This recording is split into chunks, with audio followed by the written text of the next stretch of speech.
दोस्तों नमस्कार। पूरे बरस हम लोग यही चर्चा करते रहे कि कौन सी कंपनी बिक गई और किस कंपनी को बेचने के लिए सरकार बेचैन है। पूरे बरस चिंता यही होती रही, महंगाई बढ़ रही है। लेकिन अब ये सारी चीजें भूल जाइए, क्योंकि हर दिन सुबह उठकर पेट्रोल डीजल की बढ़ती कीमतों को लेकर अभी तक आप परेशान हो रहे होंगे। अब एक नई परिस्थिति है, क्योंकि नया वित्तीय वर्ष, न्यू फाइनेंशियल ईयर कल से शुरू हो रहा है और इस वित्तीय वर्ष को लेकर सरकार का बहुत साफ मानना है, जो भी पैसा आप कमाते हैं उसमें से ज्यादा बड़ी हिस्सेदारी सरकार की होनी चाहिए। सरकार का बहुत साफ मानना है, अगर हमारा डिसइन्वेस्टमेंट फेल हो गया, हमारे पास लोग आए नहीं कंपनियों को खरीदने के लिए, तो हमने प्राइवेटाइजेशन यानी निजीकरण की तरफ अपने पांव बढ़ा दिए। अब वहां भी लोग नहीं आ रहे हैं तो हम एक नई व्यवस्था करते हैं, इसको हम कहते हैं मोनेटाइजेशन, यानी हर चीज की कीमत लगाना, और जो कीमत लगाएगा उसे यह दे दिया जाएगा। और कीमत पहली बार भारत की उस जमीन की भी लगेगी जिस जमीन पर सरकार की कंपनियों का कब्जा है। सिर्फ कंपनी नहीं, बल्कि इस देश में रेलवे का जिस जमीन पर कब्जा है, बल्कि इस देश के भीतर में डिफेंस की जो जमीन है उस पर जिसका कब्जा है। इससे पहले जो एयर इंडिया के पास जो भी जमीन और इमारतें थी वह भी बेची गई है। तो क्या फर्क पड़ता है अगर डिसइन्वेस्टमेंट फेल हो गया? प्राइवेटाइजेशन को लेकर इस देश में लोगों के पास पैसा नहीं बचा, तो अब मोनेटाइजेशन की दिशा में हम बढ़ चुके हैं। और खास तौर से न्यू फाइनेंशियल ईयर जो 2022-23 शुरू होगा, आपकी जिंदगी और आसान होने वाली है। आसान इस मायने में कि अब आप कहेंगे नहीं कि हम महंगाई से पीड़ित हैं। आप जरा यह सोचना शुरू करें, अगर आप नेशनल हाईवे पर ट्रेवल करेंगे तो वहां पर आपको कार में सफर करेंगे तो न्यूनतम 10 रुपए प्रति टोल आपको ज्यादा देना पड़ेगा। गाड़ी बड़ी होती चली जाएगी, कॉमर्शियल होती चली जाएगी, तो यह प्रति टोल तकरीबन 65 रुपए तक की बढ़ोतरी होगी। पहले इसी बात का जिक्र कर देते हैं, क्योंकि इसके बाद इस देश को बेचने और खरीदने का जो सिलसिला चल रहा है उसमें इस देश की 5 कंपनियों को लगाया गया है। हमें लगता है 5 कंपनियों से शुरुआत करनी चाहिए और कल से जो आपके जिंदगी पर असर पड़ेगा उसके बाद उस पर आएंगे। जो 5 कंपनियां हैं उसमें नई कंपनी एक बनाई गई है, NLMC यानी नेशनल लैंड मोनेटाइजेशन कॉरपोरेशन। बड़ा क्लियर कट है कि जो भी जमीन है उसको मोनेटाइजेशन की दिशा में ले जाना है और उसको बेच देना है। और हम अपने तौर पर तय नहीं करेंगे, हम कुछ प्रोफेशनल्स को हायर करेंगे, उनको वेतन देंगे और उसके बाद वो तय करेंगे कि किस क्षेत्र की कौन सी जमीन किसे बेची जानी है, जिससे सरकार को एक फायदा हो। यानी सरकार गवर्नेंस के तौर पर नहीं, धंधे के तौर पर जाने जाए, सरकार बिजनेस करने लगे। और बिजनेस के आश्रय सरकार को इस बात का एहसास हो चला है कि दरअसल खजाना खाली हो रहा है, देश के भीतर में इंडस्ट्री प्रोडक्शन कहीं हो नहीं पा रहा है जिससे इस देश का पेट भरा जा सके। तो क्यों नहीं सारी चीजें बेचने के सिलसिले में हम खड़े हो जाएं।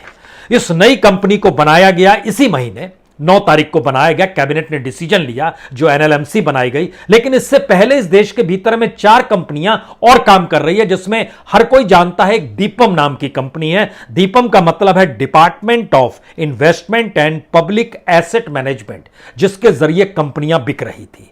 उसके बाद आया NIIF national investment and infrastructure fund, यह उसके बाद निकल कर आया, तीसरी कंपनी थी। उसके बाद एक आया इन्वेस्ट इंडिया, यह चौथी कंपनी। और 5वीं कंपनी है NMP नेशनल मोनेटाइजेशन पाइपलाइन, जिसके मातहत इस देश के तमाम मिनिस्ट्रीज को जो प्राइवेटाइजेशन होना है वो उसका आकलन कर रहे हैं और उससे तकरीबन 4 बरस में 6 लाख करोड़ रुपए कमाने हैं। अब सवाल है जमीन से कितना कमाना है। अब सवाल है जो कंपनी नहीं खरीद पा रहे थे उनको अगर जमीन का लालच दे दिया जाए तो इस देश में जमीन का बड़ा महत्व है। रेलवे के किनारे की जमीन, कैंटोनमेंट के बाहर की जमीन, जो भी बड़ी कंपनियां काम करती थी, BSNL जो शहर में था उसकी जमीन, जो भारत मूवर्स था खासतौर से बेंगलोर में उसकी जमीन, सारी जमीनों को बेचते चले जाइए, जो भी पैसा आ रहा है लेते चले जाइए। और पहली बार इस देश को बेचने के सिलसिले में 5 इस तरीके से संस्थान काम कर रहे हैं।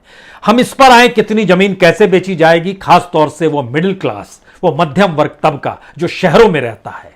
और खास तौर से लोअर मिडिल क्लास भी जरा सोचना शुरू कर दे, उसकी जिंदगी पर इस नए फाइनेंशियल ईयर में, नए वित्तीय वर्ष में असर क्या पड़ने वाला है।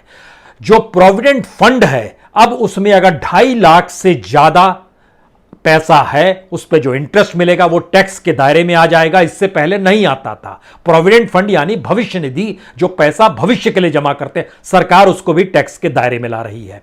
जो किफायती घर खरीदने का जिक्र था कि अगर आप 45 लाख से कम का घर खरीदते हैं तो उस पर जो आप इंटरेस्ट रेट देते हैं वो 1.5 लाख तक की आपको मुक्ति मिल जाती थी उसमें, अब वह भी खत्म हो जाएगा कल के बाद से।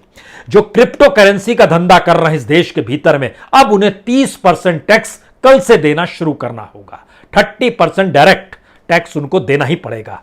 जो दवा है, जो लाइफ बचाने के लिए होती है, जिसको लाइफ सेविंग ड्रग्स कहते हैं, उसकी एक गवर्नमेंट ने फहरिस्त बनाई। कमाल की सरकार है। पूरी दुनिया में सरकार बनाती है कि अच्छा ये लाइफ सेविंग ड्रग्स है, इसकी कीमत सस्ती कर जाए, इसको सस्ते में उपलब्ध कराया जाए, लोगों को सहूलियत से मिल जाए। लेकिन भारत में एक उल्टी धारा है। जो लाइफ सेविंग ड्रग्स है, ऐसी तकरीबन 800 दवाओं पर 10% की कीमत कल से बढ़ जाएगी। कोई फिक्र नहीं है, क्योंकि जिंदगी और आसान होती चली जा रही है अगर हम सरकार के नजरिए से सोच रहे हैं। अभी तक पैन और आधार को लेकर जो संकट था वह भी कल से खत्म। अगर आपने नहीं जोड़ा है तो पहले 500 रुपए का फाइन लगेगा, जून के बाद वो 1000 रुपए लगेगा। तो तैयार हो जाइए, वह लोग जो पैन भी रखते हैं और बैंक का अकाउंट भी जिनके पास है। यह अलग मसला है कि अब आपको कितने चक्कर कहां लगाने होंगे, टेक्निकली चीजों को कैसे समझना होगा, बैंक के दरवाजे पर पहुंचेंगे तो क्या होगा, थोड़ी देर के लिए भूल जाइए। खाली समझिए आप पर बोझ क्या पड़ने वाला है। इसके बाद जो जीएसटी के माध्यम से जो 20 करोड़ से ज्यादा का धंधा करते हैं, जो बिजनेस करते हैं, उनको अब अपने साथ इनवॉइस जो होगा वह ई इनवॉइस लेकर चलना होगा। अभी तक नहीं होता था तो हम लोग हार्ड कॉपी कोई भी दिखा देता था, ट्रक वाला जा रहा है हार्ड कॉपी। अब अगर नहीं होगा ई इनवॉइस तो ऐसे में आपका सामान भी जब्त कर लिया जाएगा। और business to business e invoicing must है। और अगर ऐसा नहीं करेंगे तो जो इनपुट टैक्स जो होता है, क्रेडिट जो आपके हिस्से में आना चाहिए, वह भी रोक दिया जाएगा। और जो सफर कर रहे हैं वो तो हमने जिक्र कर दिया कि नेशनल हाईवे पर 10 से 65 रुपए तक रुपया जो है बढ़ जाएगा। यह असर जिंदगी पर कल से ही पड़ने वाला है। अगला सवाल सबसे बड़ा है कि क्या वाकई इस देश के भीतर में अर्थव्यवस्था इतनी डामाडोल है कि सरकार को 5 कंपनियों को तैयार करना पड़ा कि कोई कंपनीज को बेचे, कोई पीएसयूज को बेचे, कोई सरकारी कंपनियों की इमारतों को बेचे, कोई इन्वेस्ट के लिए अलग अलग लोगों को पकड़ कर लेकर आए, कोई हम बेचना चाहते हैं तो उसके खरीदार को खोजने निकल पड़े। लेकिन उसके बावजूद भी सोचिए जरा, भारत पेट्रोलियम को हम नहीं बेच पा रहे हैं। एयर इंडिया को हमने बेचा तो जो 64,000 करोड़ के घाटे में था उसको हमने टाटा को दे दिया 18,000 करोड़ में। अगर ऐसी स्थिति आई, और एक फहरिस्त बहुत साफ तौर पर बताती है कि जिस तरीके से इस देश में डिसइन्वेस्टमेंट को लेकर जो भी टारगेट लिए जा रहे थे, अगर इस दौर में वो फेल हो गए, कौड़ियों के मोल देने के बावजूद भी कौड़ियों के मोल कोई लेने को तैयार नहीं हो रहा है, तो इसका मतलब है कि अब कॉरपोरेट भी समझ रहा है कि हम लेने के बाद क्या करेंगे, उसका हम प्रोडक्शन करेंगे तो उसको खरीदेगा कौन। यानी एक नाजुक स्थिति इस देश की इकोनॉमी की है। लेकिन सरकार ने जो रिस्ट्रिक्शंस लोगों की जिंदगी को लेकर अपनी सुविधाओं से जोड़ते हुए टैक्स के जरिए लगाई है, वह एक अनूठी परिस्थिति है। अब ये आइए एक एक करके जरा चीजों को समझने की कोशिश करते हैं हम लोग। जो सरकार की नई स्थिति है, सरकार ने तय किया कि ओएनजीसी का जो उसके पास 60% हिस्सेदारी है, उसमें से 1.5 हिस्सेदारी बेच देंगे। दुनिया भर के भीतर जब तेल को लेकर संकट मंडरा रहा हो, भारत के भीतर भी तेल को लेकर रूस और यूक्रेन से जोड़कर एक नई परिस्थिति की दिशा में जा रहे हो, तो ऐसे वक्त में सरकार ओएनजीसी को लेकर आज से ही 31 मार्च से ही जो ऑफर फॉर सेल है वह खुल रहा है। आप चाहें तो खरीद सकते हैं, आपके पास पूंजी अगर है तो आप ले सकते हैं। यह 1.5% हिस्सेदारी की कीमत सरकार लगा रही है, 3,000 करोड़ रुपए का उसको लाभ होगा। क्या बेचने की जरूरत हो गई, ये आपके भीतर एक सवाल आना चाहिए, क्योंकि जब जिस कंपनी की जरूरत किसी देश को सबसे ज्यादा है तो जाहिर है प्राइवेट सेक्टर को भी उसकी जरूरत ज्यादा होगी। और जब हम top oil and gas producer ONGC का जिक्र कर रहे हैं तो यह और मुसीबत वाली चीज है कि इसका मतलब है सरकार चीजें संभालना नहीं चाहती है, जिम्मेदारी से भागना चाहती है, या उसके पास कोई सिस्टम नहीं है। सिस्टम है तो सिस्टम कोलैप्स हो चला है और प्राइवेट सेक्टर के हाथ में देके जो पैसा निकाल सकते हैं उसको उसको निकालकर खुद को चलाते रहे तो ऐसे में तो देश कल फकीर हो जाएगा, देश की स्थिति आ जाएगी झोला पकड़ने वाली। क्या वाकई ऐसी स्थिति में देश को ढकेला जा रहा है कि एक भीतर से देश की आंतरिक अर्थव्यवस्था जो है वो कमजोर होते होते डामाडोल होकर एक लिहाज से टूटने की दिशा में आ जाए? हो सकता है, क्योंकि जो पूरी लिस्ट हमारे पास निकल कर आई उसमें सोचिए डिसइन्वेस्टमेंट फेल हो गया है। इसलिए फेल हो गया है क्योंकि पहला टारगेट जो 2021-22 का लिया गया था, बीते फाइनेंशियल ईयर का, जो 31 मार्च को खत्म हो जाएगा, 1,75,000 करोड़ पूरा नहीं हुआ। हमने उसको कम कर दिया। सरकार बोली इतना हो नहीं पा रहा है, इसको कम कर दिया जाए। कम करने के बाद कहा गया 78,000 करोड़ रुपया, लेकिन फिर वह भी नहीं हुआ। और जो सरकार का आखिरी आंकड़ा जो जनवरी तक का निकल कर आया उसमें पता चला कि 45,485 करोड़ का डिसइन्वेस्टमेंट हुआ।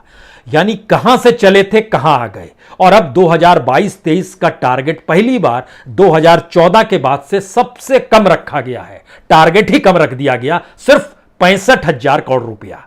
इससे पहले जो वसूली होती रही 1 लाख करोड़ रुपए, 2 लाख करोड़ रुपए का बेच देंगे, ये बेच देंगे, वो बेच देंगे, लेकिन अर्थव्यवस्था डावाडोल तो खरीदार कहां होगा, वह भी लापता हो गया।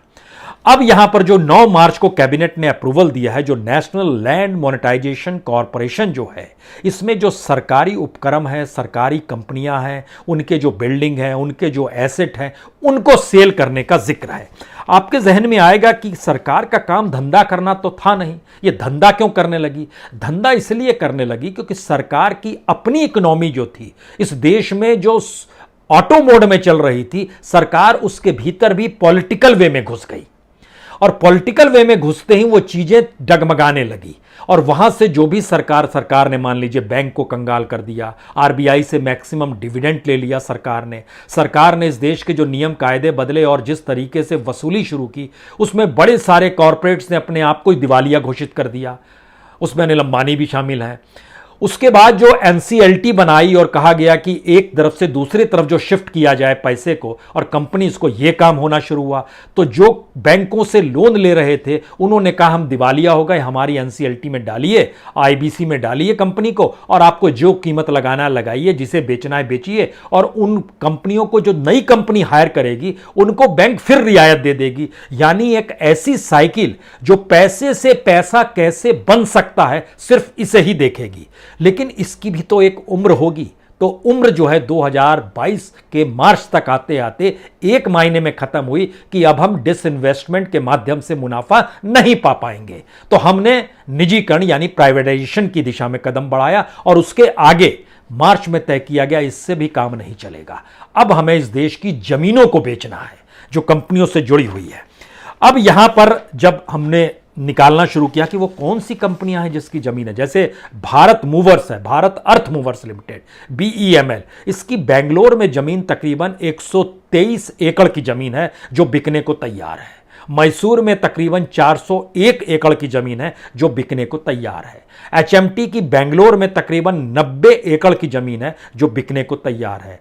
रेलवे के पास तकरीबन 11 लाख एकड़ की जमीन है, इसमें से लगभग 1.25 लाख एकड़ की जमीन बेचने की दिशा में सरकार बढ़ना चाहती है। और वो जो प्रोफेशनल्स को लेकर आई है, जब आप धंधा कर रहे हैं तो लोगों को नौकरी पर रख रहे हैं, और नौकरी पर प्राइवेट सेक्टर के लोगों को प्रोफेशनल के नाम पर उठा रहे हैं। यानी ये आईएएस नहीं है, ये सरकार के इकोनॉमिस्ट नहीं है, ये प्राइवेट सेक्टर में जो जमीन बेचने खरीदने की परिस्थितियों को समझते हैं, उनको चंद वेतन पर उठाकर उनके जरिए जमीनों को वितरण के प्रोसेस में लाया जाएगा। यह भी अपने तरीके का भारत में पहली बार ही हो रहा है। जब हम अमृत बरस मना रहे हैं, आजादी के 75 बरस को जीना चाहते हैं, उस बरस भी यह पहली बार अपने तरीके से हो रहा है, इससे पहले कभी होता नहीं था। इसी तरीके से डिफेंस मिनिस्ट्री के पास जो जमीन है वह तकरीबन 18 लाख एकड़ की है। 18 लाख एकड़ में से लगभग 1.5 लाख एकड़ या उससे कुछ ज्यादा 1.6 लाख एकड़ का ये इस देश में 62 कैंटोनमेंट चलते हैं। उन कैंटोनमेंट का जो दायरा है, जहां पर आप देखते हैं कि कटीली तार बिखी हुई है या दीवार खड़ी हुई है, उसके बाहर जो जमीन है वह तकरीबन 16.35 लाख एकड़ आउटसाइड की जमीन है जिसको बेचा जाना है। अब आप क्या करेंगे, उसको भी बेचा जाना है। यानी लगभग अगर रेलवे का निकालिए, डिफेंस का निकालिए, बीईएमएल भारत अर्थ मूवर्स का निकालिए, शिपिंग कॉरपोरेशन ऑफ इंडिया का निकालिए, बीएसएनएल और एमटीएनएल का निकालिए, तो इस देश के भीतर में सरकार जो जमीनों को बेचने की स्थिति में आएगी वह तकरीबन मानकर चलिए कि 18 लाख एकड़ जमीन जो है उसको बेचा जाएगा। तो क्या हम इकोनॉमी को वाकई बिल्कुल नहीं समझ पा रहे हैं, नहीं संभाल पा रहे हैं? और जो अपने तरीके से हर दिन जो पेट्रोल डीजल 80 रुपए बढ़ रहा है, क्या किसी देश के लिए यह एक घातक इकोनॉमी है कि उस देश के लोगों को जहर धीरे धीरे दिया जाए? या फिर एक ऐसी परिस्थिति में देश की अर्थव्यवस्था आकर अटक गई है जहां पर सरकार को समझ नहीं आ रहा है कि एक तरफ कर्मचारियों को महंगाई भत्ता भी देना है और वही कर्मचारी सरकार के गुण गाएंगे और सरकार की नीतियों के साथ चलेंगे, इंप्लीमेंट कराने की दिशा में रहेंगे, तो ही तो सरकार की महत्ता जनता तक पहुंचेगी। तो इसीलिए महंगाई भत्ता चाहे पेंशन धारकों को हो या कर्मचारियों को हो, लेकिन जब प्रोडक्शन इस देश के भीतर में नहीं होगा, इस देश के भीतर में अपने तौर पर रोजगार की परिस्थिति खत्म हो चली होगी, तो सरकार कहां से चीजें लाएंगी?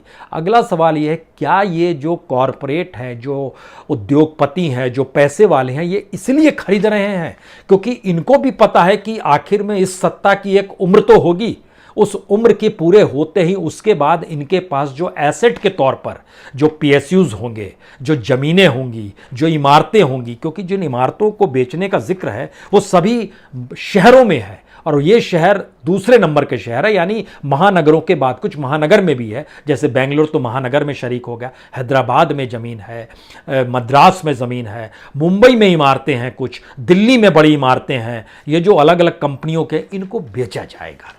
2-3 सवाल हर जहन में तुरंत उठने चाहिए। जो नए लोग को रखा जा रहा है और सरकार जिस बिजनेस के काम को कर रही है और इसके पैरेलल में जो दूसरे ऑर्गेनाइजेशंस काम कर रहे थे, जिन 4-5 ऑर्गेनाइजेशन का हमने नाम लिया, जो national investment and infrastructure fund है, जो नेशनल मोनेटाइजेशन पाइपलाइन को लेकर जो आपने डेवलप किया है, जो department of investment and public asset management है, ये लोग ओवरलैप तो नहीं करेंगे।